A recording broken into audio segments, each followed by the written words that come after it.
संभ्रमायण नावाचं एक वेगळ्या विषयावरचं नाटक आत्ता आज त्याचा शुभारंभाचा प्रयोग इथे होतो आहे. अंजलीताई जोशी यांनी हे नाटक लिहिलेलं आहे. खूप मनापासून त्यांच्या या प्रयत्नाला शुभेच्छा देते. पूर्ण नाटक काही मी पाहू शकले नाही, परंतु साधारणपणे जी काही थीम त्यांनी निवडली आहे ती खरोखरच सद्य वस्तुस्थिती जी आहे त्याच्यावर भाष्य करण्याचा त्यांनी प्रयत्न केलेला आहे. एकंदरीतच युवकांमध्ये मोठ्या प्रमाणात कुटुंब व्यवस्थेवरचा अविश्वास, सतत वेगवेगळे जे ट्रेंड्स आहेत त्याच्या पाठीमागे वाहवत जाणं, घटस्फोटाचं वाढतं प्रमाण, पूर्वीच्या काळी जे एक बॉन्डिंग होतं, जी एक कुटुंबाप्रती कमिटमेंट होती ती आता हरवत चालली आहे का, अशा सगळ्या विषयावर भाष्य करणारं असं हे नाटक आहे. युवकांनी पाहिलं पाहिजे प्रामुख्याने. आणि कशामध्ये भारतीय संस्कृती दडलेली आहे, कुटुंब व्यवस्थेचं मूळ त्याचा गाभा काय आहे, प्रेम नक्की कशाला म्हणतात, हे सगळं पुन्हा एकदा त्याचं स्वरूप जाणून घेण्याची पुढच्या पिढीने खूप आवश्यकता आहे. आणि हे जर त्यांनी जाणून घेतलं तर मग कुटुंब व्यवस्था टिकून राहील, भारतीय संस्कृती टिकून राहील आणि एकंदरीतच समाजाचा मूळ जे फाउंडेशन आहे ते त्याला पुन्हा प्राप्त होईल. यासाठी हे नाटक भाष्य करत आहे. मी अंजलीताईंच्या या प्रयत्नाला मनापासून हार्दिक शुभेच्छा देते. नमस्ते, मी पूनम महेंद्रकर. जो स्टुडिओ प्रस्तुत संभ्रमायण या नाटकामध्ये मी विधी हे एक कॅरेक्टर केलं होतं.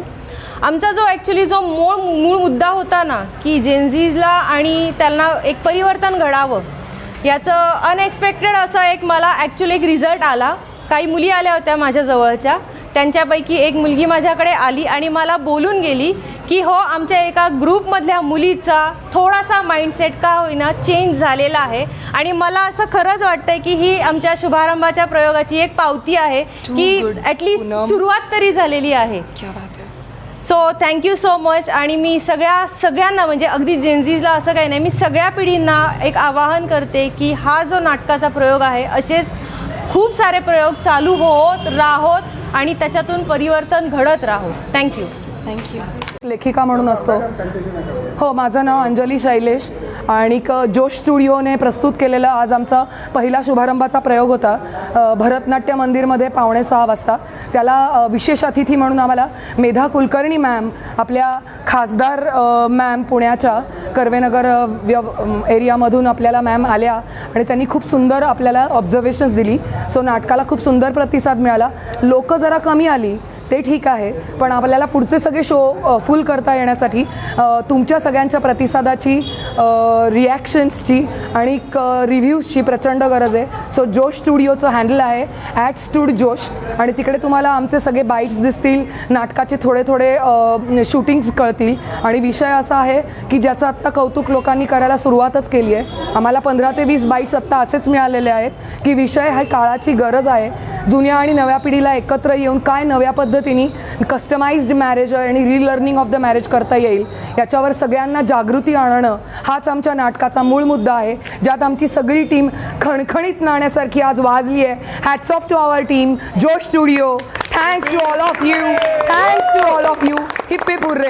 हा तर आमचा हिरो एवढा पेटला होता की तुम्हाला त्याचं सगळं शूटिंग दिसेल. सो नक्कीच नेक्स्ट प्रयोगाला या. भरतनाट्य मंदिरचा आज झालं आहे. पुढच्याच शुक्रवारी 5:45 वाजता भोळे सभागृह, हिराबाग. जोश स्टुडिओ प्रस्तुत परत एकदा संभ्रमायणला जास्ती प्रेझेंटी द्या.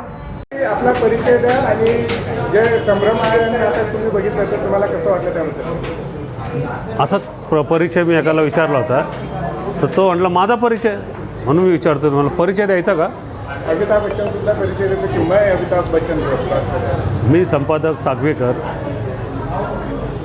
आजचं जे नाटक बघितलं आणि ज्यांनी कोणी लिहिलं आहे किंवा ज्यांनी कोणी सादरीकरण केलं आहे हे सर्व तरुण पिढी आहे. आणि ज्या लेखिका आहेत किंवा ज्यांनी हे लिखाण केलं आहे त्यांनी आजची जी परिस्थिती आहे आणि आजच्या ज्या परिस्थितीत जे घटस्फोट होतो, घटस्फोटाचे प्रमाण वाढले याच्यावर भाष्य केलं आहे.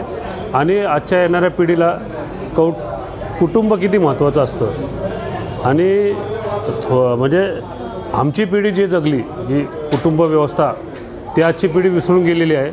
लग्न म्हणजे त्यांना काय वाटतं ते समजत नाही आजच्या पिढीला. आणि महत्त्वाचं म्हणजे हे नाटक सर्वांनी पाहिलं पाहिजे आणि तरुण पिढीने तर पाहिलंच पाहिजे. कॉलेजच्या विद्यार्थ्यांना या नाटकाचे शो कॉलेजमध्ये वगैरे अरेंज केले पाहिजे, जेणेकरून प्रबोधन करतं, हे युवा पिढींना हे प्रबोधन करतं आणि सर्वांनी पाहावं असं हे नाटक आहे. धन्यवाद.